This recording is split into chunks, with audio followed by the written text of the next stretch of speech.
नमस्कार दर्शकों, आप सभी का हमारे YouTube चैनल में स्वागत है। हम आपके लिए लेकर आए हैं एक अनोखा सवाल है कि सभी देवी देवता काल्पनिक है या सभी भगवान झूठ है।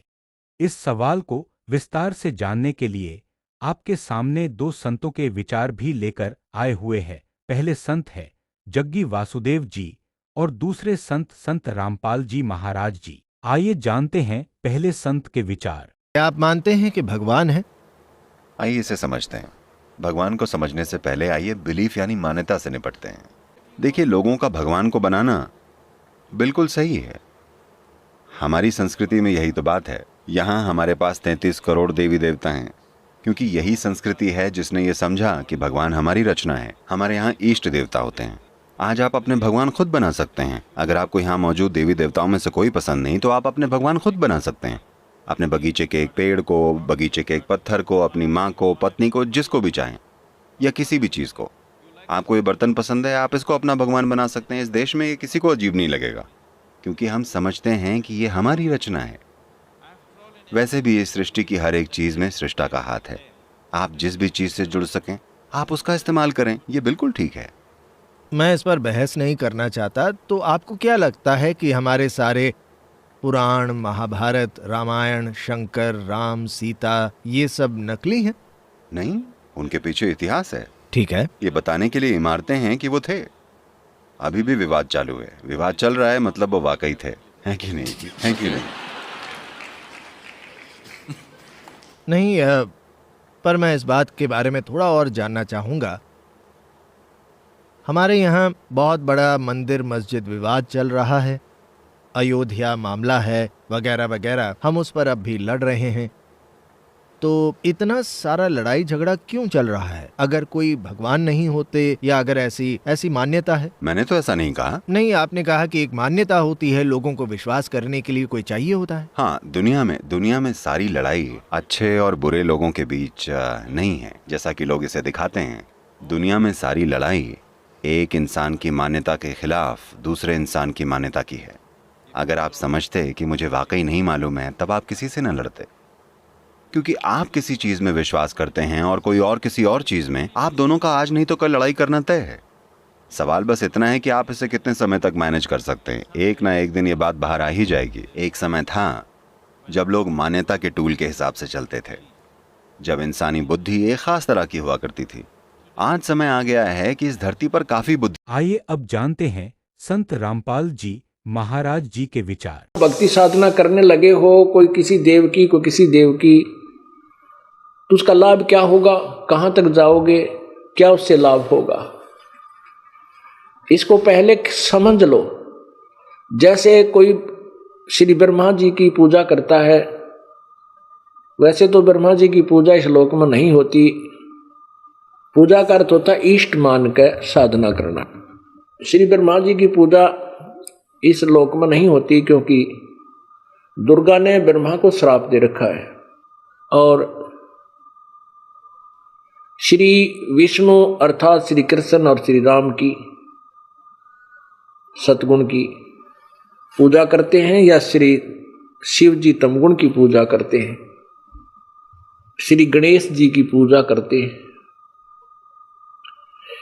ये क्या है? ये अन्य देवताओं में आते हैं। देव का अर्थ होता प्रभु। भगवान कहो, राम कहो, साहब कहो। तो राम की क्या परिभाषा पहले ये समझनी होगी। जैसे आप समझ लिए एक तहसीलदार साहब, एसडीएम साहब, फिर डीसी साहब, कमिश्नर साहब, मंत्री साहब और मुख्यमंत्री साहब, प्रधानमंत्री साहब, राष्ट्रपति साहब। ये सभी साहब हैं, लेकिन इन साहबों की शक्ति में अंतर है। इसी प्रकार राम कहो, गॉड कहो, अल्लाह कहो, खुदा कहो, भगवान कहो, देव कहो। जैसे एक ब्रह्मांड में एक एक विभाग के स्वामी हैं, राम हैं। रजगुण विभाग के श्री ब्रह्मा जी, सतगुण विभाग के श्री विष्णु जी, तमगुण विभाग के श्री शिव जी। ये मंत्री सतर के भगवान साहब राम साहब समझो। और इनके पिताश्री जो है ब्रह्म क्षर पुरुष जो काल है वो 21 ब्रह्मांड का साहब है, राम है, जिसे क्षर पुरुष भी बोलते हैं। गीता जी अध्याय नंबर 15 के श्लोक नंबर 16 में दो भगवान कहे हैं, क्षर पुरुष और अक्षर पुरुष। तो ये क्षर पुरुष जो है ये काल है, ये ब्रह्मा विष्णु महेश का पूज्य पिताजी है, ये 21 ब्रह्मांड का राम साहब है। और गीता जी अध्याय नंबर 15 के श्लोक नंबर 16 में एक भगवान और बोला है, अक्षर पुरुष, अक्षर प्रभु, अक्षर राम। तो वो 7 संग ब्रह्मांड का राम है, भगवान है, स्वामी है, देव है। और गीता जी अध्याय नंबर 15 के श्लोक नंबर 17 में तुरंत ही कहा है कि उत्तम पुरुष है तू अन्य। इन ऊपर वाले दोनों से कोई और है वास्तव में पुरुषोत्तम, उत्तम पुरुष कहो चाहे पुरुषोत्तम, पुरुष उत्तम यानी श्रेष्ठ भगवान, उत्तम भगवान, श्रेष्ठ भगवान तो कोई और है जिसको परमात्मा कहा जाता है। और वही तीनों लोकों में प्रवेश करके सबका धारण पोषण करता, वो अविनाशी प्रभु है।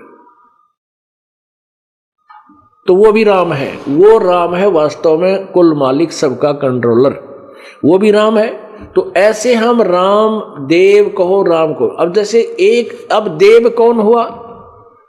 एक देव हुआ जो सर्वशक्तिमान है, वो भी देव भगवान है, साहब है। और उससे अन्य देव कौन कौन से हैं? अन्य देव ब्रह्म और परब्रह्म, ये भी अन्य भगवान है। और ब्रह्मा और विष्णु और शिव, ये भी अन्य देव और उससे न्यारे देव हैं, अन्य हैं। इनकी कितनी सतिथि है, इनसे लाभ क्या होगा? इसी प्रकार गणेश जी हैं, ये भी अन्य देव हैं।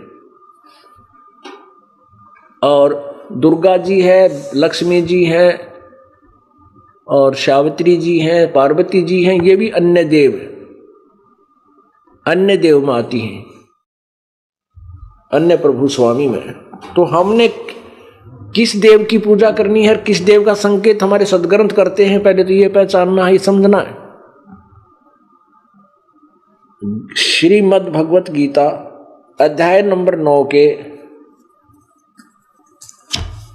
अब 20 से 23 देखते हैं। 20 से 23 श्लोक देखेंगे।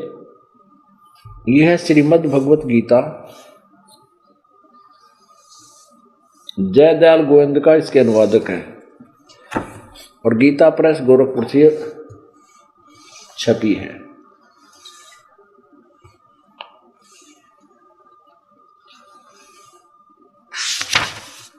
और ये प्रकाशक इसके गीता प्रेस गोरखपुर, मुद्रक भी यही है, गोविंद मोहन कार्यालय कोलकाता का संस्था। अध्याय नंबर 9 का और श्लोक नंबर 20 से प्रारंभ करेंगे। ये देखो, अध्याय नंबर 9 श्लोक नंबर 20।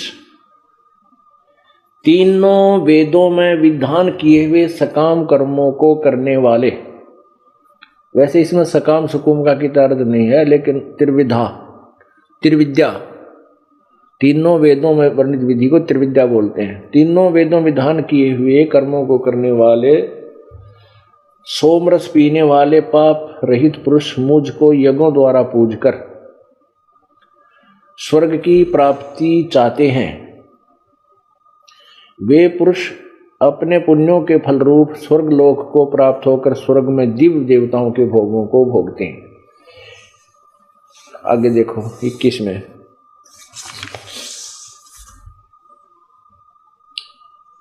वे उस विशाल स्वर्ग लोक को भोगकर पुण्य अक्षीण होने पर मृत्यु लोक को प्राप्त होते हैं। इस प्रकार तीनों वेदों में कहे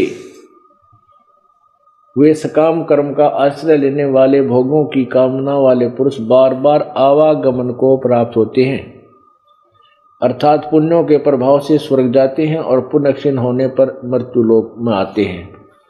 आगे देखो 22 में, जो अनन्य प्रेमी भक्तजन मुझ परमेश्वर को लिखा है, बाकी मुझको निरंतर चिंतन करते हुए निष्काम से बचते उन नित्य निरंतर मेरा चिंतन करने वाले पुरुषों का